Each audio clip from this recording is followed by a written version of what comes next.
ఇక ప్రజల సంక్షేమం కోసం ప్రభుత్వం అనేక కార్యక్రమాలు చేపడుతుందని మున్సిపల్ చైర్పర్సన్ బండారి అనూష అన్నారు. ఇక స్థానిక ఎస్టీయూ భవన్లో నిర్వహించిన ప్రజాపాలన ప్రగతి ప్రణాళిక కార్యక్రమంలో అధికారులు కలిసి హాజరయ్యారు. ఇక అర్హులైన వారికి పథకాలతో పాటుగా ఆయా శాఖల వారీగా చేపడుతున్న కార్యక్రమాలపై అవగాహన కల్పించేలాగా 99 రోజుల యాక్షన్ ప్లాన్ ద్వారా తెలియజేస్తున్నట్లుగా తెలిపారు. ఇక ప్రతి శాఖకు వారం రోజుల సమయం కేటాయించి వారి నివేదికలను వెల్లడిస్తున్నామన్నారు. ప్రభుత్వ పథకాలను లబ్ధిదారుల సద్వినియోగం చేసుకుంటూ ఆర్థికంగా అభివృద్ధి చెందాలని ఆకాంక్షించారు. మున్సిపల్లో విలీనమైన వార్డుల అభివృద్ధికి 30 కోట్లు కేటాయించినట్లుగా అదనపు కలెక్టర్ రాజేశ్వర్ తెలియజేశారు. పట్టణానికి శాశ్వత నీటి సమస్య పరిష్కారంతో పాటు సమగ్ర అభివృద్ధి కోసం పటిష్టమైన ప్రణాళికలతో ప్రభుత్వం ముందుకు సాగుతుందన్నారు. అనంతరం స్వయం సహాయక సంఘాలకు మంజూరైన రుణాల చెక్కులను పంపిణీ చేశారు. గర్భిణీలకు శ్రీమంతాలు చేశారు. అంగన్వాడీ కార్యకర్తలకు మొబైల్ ఫోన్లు.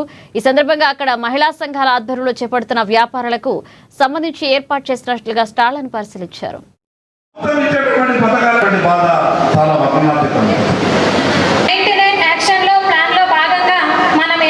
ఏర్పాటు చేసుకున్న ఈ ప్రోగ్రామ్ ఈ మరి 99 యాక్షన్ ప్లాన్ అంటే మరి దీని ముఖ్య ఉద్దేశం ఏంది? మన తెలంగాణని అన్ని రంగాల్లో ముందుంచాలన్నది.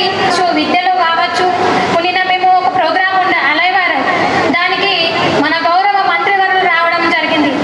మరి ఎందుకు పెట్టుకోవడం జరిగింది అంటే డ్రైవింగ్ చేసేటప్పుడు కొన్ని ముఖ్యం ఏం పాటించాలి? మద్యం సేవించకూడదు, మొబైల్ చూడకూడదు, స్పీడ్లో వేగం తక్కువ స్పీడ్తో వెళ్ళాలి. మరి దానివల్ల నష్టం ఏంటి అని ఒకసారి ఆలోచిస్తే మన ఫ్యామిలీ ఒక్కరు కానీ డ్రైవ్ చేసేటప్పుడు నిర్లక్ష్యం వహిస్తే ఆ ఫ్యామిలీ మొత్తం నష్టపోతుంది. మరి దానికి బాధ్యత ఎవరు తీసుకుంటారు? మనమే తీసుకోవాలి.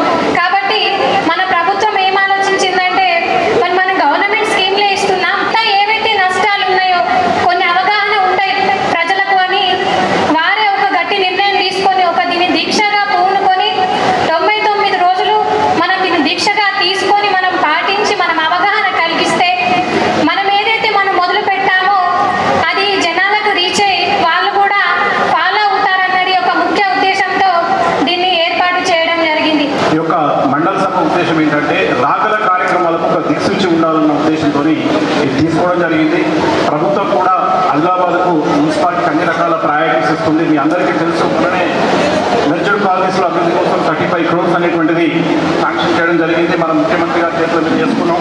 రేపు కౌన్సిల్లో మీ యొక్క ప్రయారిటీస్ని బట్టి ఆ వర్కులు శాంక్షన్ ఇస్తాం. శాంక్షన్ ఇచ్చిన తర్వాత టేకప్ చేయబడతాయి. సాధ్యమైన త్వరగా కూడా వాటిని కంప్లీట్ చేసుకొని ముఖ్యంగా శివారు కాలనీలో రోడ్డు, డ్రైనేజెస్ ఈ సమస్యల్ని పాల్గొనే ప్రయత్నం చేయండి.